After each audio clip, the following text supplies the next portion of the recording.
This is Roscoe. I am dog sitting him.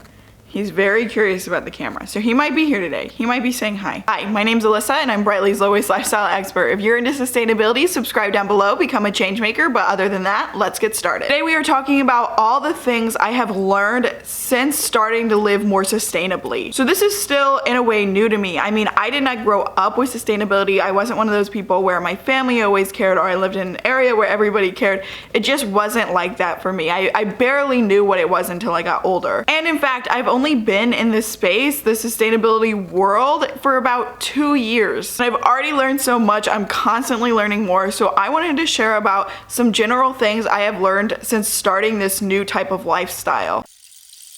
The first thing I learned is how to live with less. So this is super ironic because before I started caring about sustainability, I was waitressing, I was doing stuff like that, so I wasn't making a lot of money, but yet I bought more then than I even do now. It was very much an, oh, I have my own money now, I can do what I want type of thing. And I was excited to be able to try all of these new products. I was very interested in beauty, and I was very interested in makeup and clothes. So now having money to consume all those things, I was buying the cheapest things at the fastest rate possible. And I have now shifted my mindset to where I no longer feel the need to impulse buy or even buy anything at all. I mean, do times come up where I do want to buy something? Of course, it'll happen to everybody. And I'm not going to say I never have the urge to buy things or that I don't buy things, because obviously that can't be true. But now my urge to buy is more need-based than want-based. Occasionally I still have some wants in there, but just overall, I mean, the shift is pretty dramatic, like especially when it comes to clothing.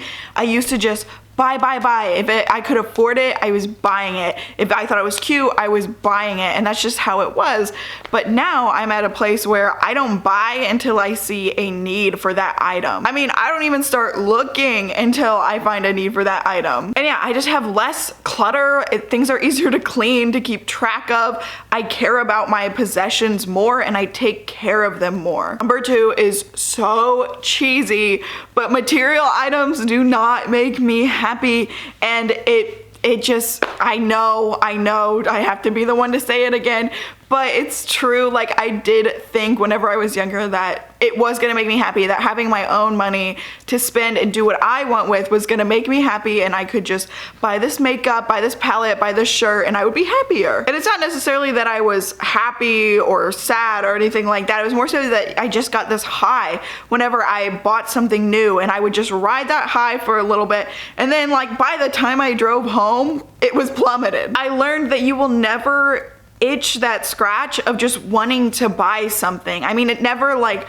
goes away. Like, buying things, it's not gonna be the last thing you buy. And so just thinking about the next purchase all the time, always feeling like I need to buy something, that slowly went away over time with a mindset shift. But of course, it still pops back up here and there where I just feel like I want something new or I want to buy something. Overall, I have learned to slow my consumption and realize that that's never going to really happen. I'm never going to have everything I want and be satisfied. I can't just buy and one day I'm just going to be like, I'm done, that's all I needed. It just doesn't work like that. And once I really got that through my head, things started to shift for me. Number 3 is learning that quality is part of sustainability, even if that item is not sustainable. At the beginning of my sustainability journey, I would really beat myself up if I had to buy something that I didn't know if it was sustainable or that I knew wasn't sustainable. But what I learned since then is that you don't have to be perfect. I don't have to shop sustainably all the time if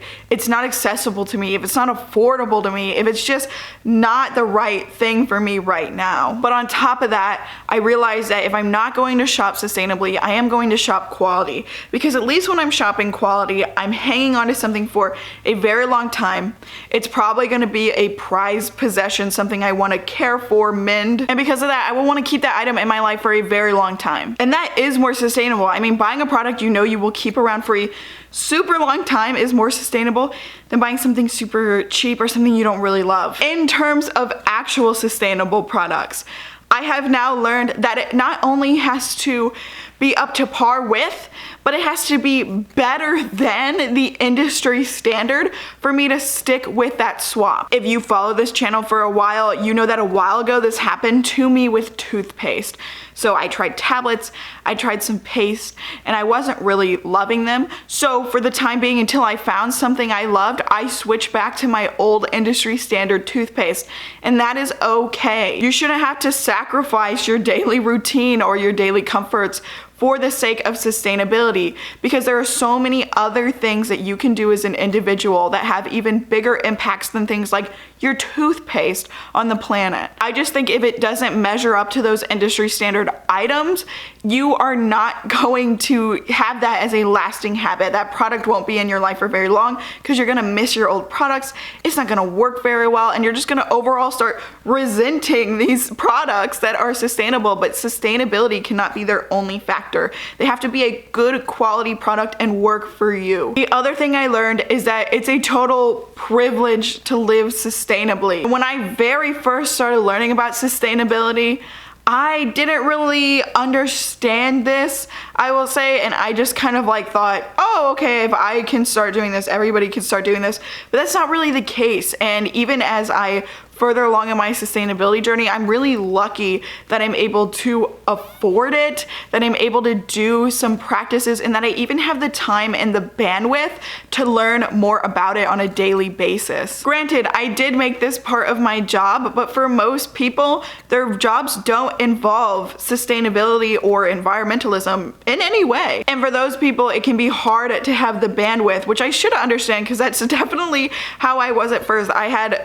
the sheer bandwidth was not there for me to live totally sustainably, which is why my change happened over time and why it's still happening. Because I know we talk a lot about money and the space and things like that, but really bandwidth to having the time to learn something new, a new routine, a new type of lifestyle, and a new way of thinking is a privilege to have. And the last thing that I learned is that everybody has their place in the sustainability world and the world of environmentalism, and there's no one way to do it. There is no one way to be low waste. There is no one way to have a plant-based diet. There is no one way to be better for the planet. So everybody has a space. You have a space. I'm in this space with you. So thank you for watching this video, and if you do love the planet and you're into sustainability, leave us a thumbs up, subscribe to this channel, and I'll see you next time.